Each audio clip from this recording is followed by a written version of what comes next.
ಯಾಕೆ ಹೀಗೆ ಮಾಡಿದೆ? ಒಂದೇ ಒಂದ್ಸಲ ನನ್ನ ತಂಗಿ ಅಂತ ಕರಿಬೋದಿತ್ತು ಅಲ್ವಾ?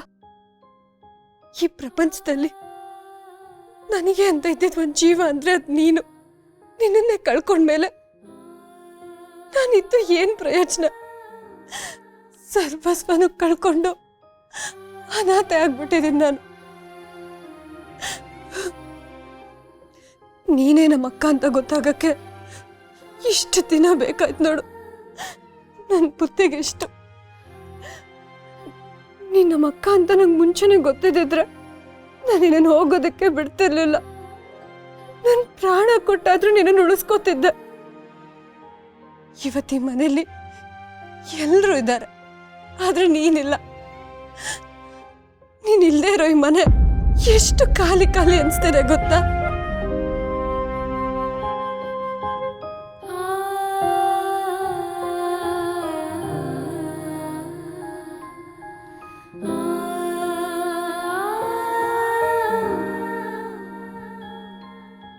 ಮಗಳೇ,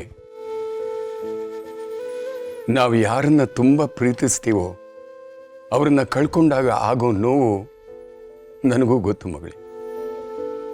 ನೀನು ನಿನ್ನ ಅಕ್ಕನ್ನ ಭೇಟಿಯಾಗೋ ಮುಂಚೆನೆ ಕಳ್ಕೊಂಡಿದ್ದೀಯಾ ಅನ್ನೋದು ಜನ್ಮ ಪೂರ್ತಿ ಸುಡೋವಂಥ ನೋವು. ಆ ನೋವಿನಲ್ಲಿ ನಾನು ಬೆಂದವನೇ. ದಾಕ್ಷಾಯಿಣನ ನೆನೆಸ್ಕೊಂಡಾಗ್ಲೆಲ್ಲ ನನಗೂ ಹಾಗೆ ಅನ್ಸುತ್ತೆ. ಪ್ರೀತಿ ಮಾಡುವ ಜೀವಗಳು ಯಾವತ್ತೂ ನಮ್ಮನ್ನು ಬಿಟ್ಟು ಹೋಗಲ್ಲ. ಅಂಬಿಕಾನು ಹಾಗೇನೆ, ಇಲ್ಲೇ ಎಲ್ಲೋ ಇದ್ದುಕೊಂಡು ನಮ್ಮನ್ನು ನೋಡ್ತಾ ಇರ್ತಾಳೆ. ಅಮ್ಮ ದುರ್ಗಾ, ಜೀವನದ ಒಂದು ಸತ್ಯನ ಯಾವತ್ತೂ ಮರಿಬೇಡ. ಈ ಶರೀರ ಅನ್ನೋದು ನಶ್ವರ, ಆತ್ಮ ಅನ್ನೋದು ಅಮರ.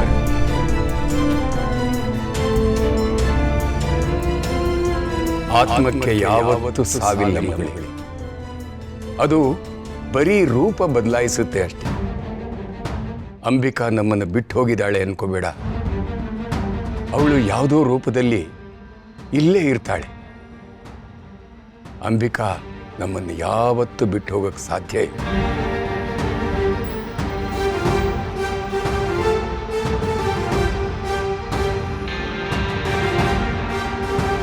ಶರೀರ ಅನ್ನೋದು ನಶ್ವರ, ಆತ್ಮ ಅನ್ನೋದು ಅಮರ. ಅದಕ್ಕೆ ಸಾವಿಲ್ಲ.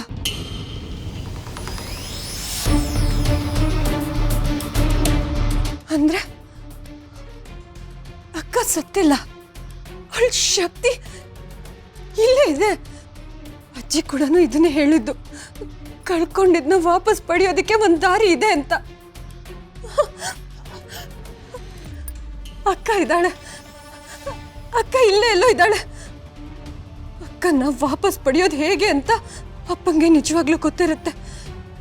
ನಾನು ಈಗಲೇ ಅಪ್ಪನ ಹತ್ರ ಮಾತಾಡಬೇಕು.